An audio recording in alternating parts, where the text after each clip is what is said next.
امام حسن علیہ السلام باغ میں تھے، یہاں باہر سے دیوار کے باہر سے فقیر شام کا لشکر گزرا، اس نے امیر صبح و شام کے بیٹے کو کھڑے دیکھا،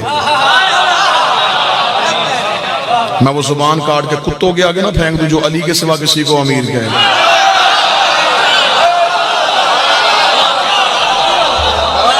امیر زمانے میں ایک ہی تھا، ابو طالب کا بیٹا۔ وہ باغ کے باہر اس نے دیکھا کہ امام حسن باغ کے اندر کھڑے، اس نے اپنے قافلے کو روکا، اس نے قافلے کو روک کے کہا کہ کیا یہ حسن ہے؟ انہوں نے کہا ہاں یہ حسن ہے۔ اس نے کہا روکو تو صحیح، میرے ساتھ لشکر ہے، جاہو جلال ہے، پروٹوکول ہے، مزیر ہے، مشیر ہے، سپاہی ہیں، دربار ہے، دربارے ہیں، سب کچھ ہے، تھوڑی دیر کے لیے حسن پہ اپنی خلافت حکومت تک تاج کا روپ ڈالے۔ رکا، دیوار کے باہر سے دیکھنے کا، حسن تیرا بابا سلوری کے دعویٰ کرتا تھا، تو بھی کرتا ہے؟ اب اس نے اونچی آواز میں مخاطب کر کے امام حسن کو کہا، امام حسن نے زمین کی طرف دیکھا، اس کی طرف دیکھنا گوارا نہیں کہا۔ امام نے کہا جاہل تجھے نہیں پتا، ہمارے چہرے بدلتے ہیں، دعوے نہیں بدلتے۔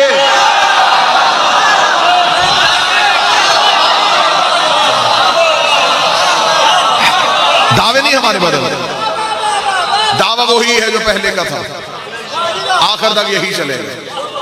اس سے کہا اچھا تو پھر اگر میں کچھ پوچھوں بتائے گا؟ اچھا جاہل کے ہاں ایک علت یہ بھی پائی جاتی ہے کہ وہ صرف جواب میں جاہل نہیں ہوتا، وہ سوال میں بھی جاہل ہوتا۔ ہاں یہ جاہل کے ہاں ایک علت پائی جاتی ہے، یہ نہیں ہوتا کہ اسے جواب نہیں آتا، اسے محفل میں پوچھنا کچھ پوچھ، تو سامنے ایک بہت بڑا عالم بیٹھا اور وہ کہے پوچھ، پھر اس کے بعد اب اسے پتا ہوتا ہے اس کے معیار کے مطابق سوال کرنا۔ یہی تو وجہ ہے کہ بندے 1400 سال سے ہم سے یہی پوچھے جا رہے، کڑی کیوں پہنتے ہو، کالے کپڑے کیوں پہنتے ہو؟ یعنی کہ سوالوں کا بھی منہ سر کوئی نہیں۔ اب عالم کے سامنے بیٹھ کے کوئی بندہ سوال نہیں کرے، اور جہاں حسن کھڑا ہو، اب کہہ تو دیا کہ میں کچھ پوچھوں، اب سوال بھول گیا کہ کیا پوچھوں، کیا خبر پوچھوں، عرش کی پوچھوں بتا دے گا، فرش کی پوچھوں بتا دے گا۔ ایک لمحے کے لیے خاموش، اچھا پھر تو بتا اس کھجور میں کتنی کھجوریں ہیں؟ اس کے ذہن میں، کیونکہ کھجور کا درخت وہ درخت ہے جس میں نیچے کھڑے ہو کے بندہ پھلوں کی تعداد کا تعین نہیں کر سکتا، گچھے کی شکل میں ہوتی ہے۔ اس کا بتا کتنی کھجوریں ہیں؟ امام حسن نے سار اٹھائے بغیر کا 3313۔ اسے اپنے گھوڑے کو روکے گا، تو کیا سمجھتا ہے کہ میں گنوں گا؟ نہیں، میں گنواؤں گا، اب بھی گنواؤں گا، ابھی دیکھ لیتا ہوں کہ تم ہاشمی جو ہے یا تم سلونی کا دعویٰ حق پہ کرتے ہو، ابھی گنوا لیتا ہوں۔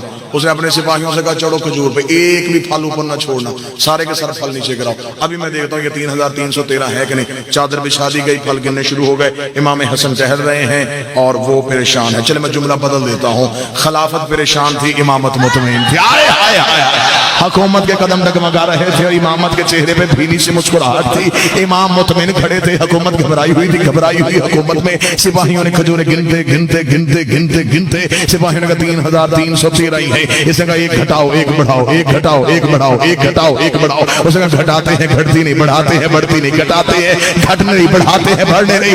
اس نے جلدی سے اپنے گھوڑے کی زین میں بیٹھا، اس نے اپنے گھوڑے کو چلانا شروع کیا۔ امام حسن نے کہا تو نے پوچھا، میں نے جواب دیا، بتا کے جا تو جیتا یا میں ہارا، میں جیتا یا تو ہارا۔ جیت ہار کا تصور تیرے ذہن میں سوال کے موقع میں موجود تھا، اب بتا بنا کیا تیرے سوال کا؟ اسے گھوڑے کی زین میں بیٹھ گیا، اس نے کہا مجھے اتنا پتہ چل گیا ہے تم ہاشمی غیب جانتے ہو، تیرا نانا بھی غیب جانتا تھا، تیرا بابا بھی غیب جانتا تھا۔ جو بات میں نے کہی یہ ناظر الغیب نہیں، یہ خالق الغیب ہے۔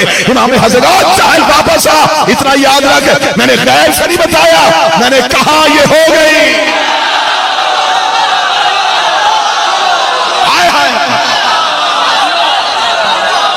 میں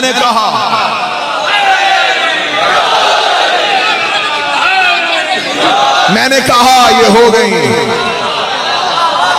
ہم کہتے ہیں ہو جاتا، ہمارے لہجے میں کن بولتا ہے، ہم اختیار رکھتے ہیں، ہم مختار کل ہیں۔